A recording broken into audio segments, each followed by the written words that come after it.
Perkenalkan, nama saya Muhammad Harian Mauriditya, NIM D1A022469. Tema tugas saya adalah proses difusi atau penyebaran kebudayaan. Difusi adalah penyebaran unsur kebudayaan dari satu tempat ke tempat lainnya. Proses ini bisa dilakukan melalui 3 cara, yakni proses simbiotik, penetrasi damai, dan penetrasi paksaan. Dinamika masyarakat dan kebudayaan adalah pergerakan atau pergeseran suatu budaya meliputi pengetahuan, gagasan, dan ide, atau kebiasaan masyarakat dari hal lama kepada suatu hal baru. Pergeseran masyarakat dan kebudayaan ini disebut dengan dinamika sosial. Secara umum, dinamika sosial merupakan suatu proses yang luas, lengkap, dan menyeluruh yang mencakup suatu tatanan kehidupan manusia. Terdapat beberapa konsepsi khusus mengenai pergeseran masyarakat dan kebudayaan.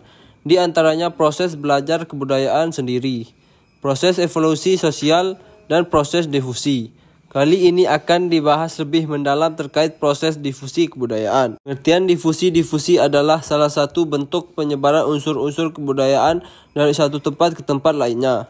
Penyebaran ini biasanya dibawa oleh sekelompok manusia yang melakukan migrasi ke suatu tempat sehingga kebudayaan mereka turut melebur di daerah yang mereka tuju. Antropolog W.A.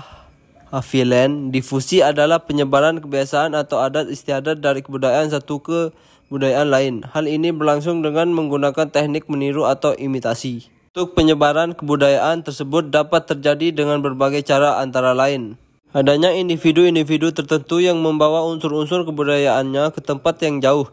Misalnya para pelaut yang singgah di suatu wilayah atau para pemuka agama yang menyebarkan agamanya ke daerah lain. Mereka pergi jauh ke suatu tempat dan mendifusikan budaya-budaya yang mereka anut.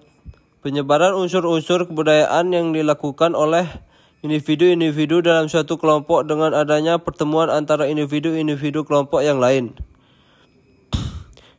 Disinilah terjadi proses difusi budaya di mana mereka saling mempelajari dan saling memahami antara budaya mereka masing-masing. Cara lain adalah adanya bentuk hubungan perdagangan di mana para perdagangan masuk ke suatu wilayah dan unsur-unsur budaya pedagang tersebut. Dengan begitu, kebudayaan para pedagang tersebut masuk ke dalam kebudayaan penerima tanpa disengaja.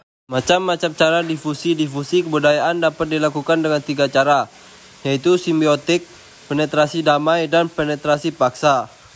Kerjanya memengaruhi bagaimana suatu budaya dapat diterima oleh masyarakat.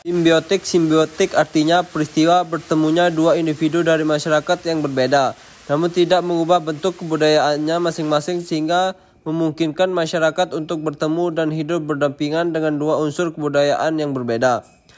Penetrasi damai atau Pacific penetration adalah proses masuknya suatu kebudayaan dari suatu masyarakat tanpa disertai paksaan. Kebudayaan akan diterima apabila dianggap baik oleh masyarakat setempat dan akan ditinggalkan jika dianggap buruk. Proses difusi kebudayaan, difusi antar budaya dapat terjadi dalam banyak cara hal, mulai dari imigrasi sejumlah populasi, perkawinan, hingga melalui buku atau media elektronik. Namun secara umum terdapat 2 kategori proses difusi, yaitu difusi langsung dan difusi tidak langsung.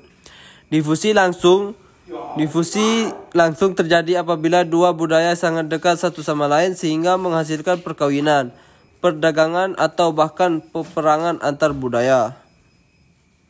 Difusi tidak langsung terjadi apabila sifat-sifat tertentu diturunkan dari satu budaya melalui perantara ke budaya lain, tanpa adanya kontak langsung di era informasi saat ini. Difusi tidak langsung begitu umum terjadi dan penyebarannya bisa dilakukan melalui media sosial atau media massa.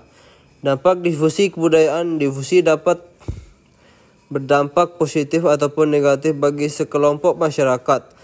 Adapun dampak positif difusi kebudayaan seperti tersebarnya teknologi mutakhir di seluruh dunia yang memiliki dampak besar pada peradaban dunia. Contoh difusi budaya. Ada banyak contoh difusi kebudayaan di Indonesia. Misalnya masuknya unsur budaya timur dan barat ke tanah air terjadi melalui teknik imitasi atau meniru. Penyebaran agama Islam dilakukan melalui perdagangan yang disertai dengan prinsip kejujuran. Selain itu, model berpakaiannya pun lambat laun ditiru oleh masyarakat setempat.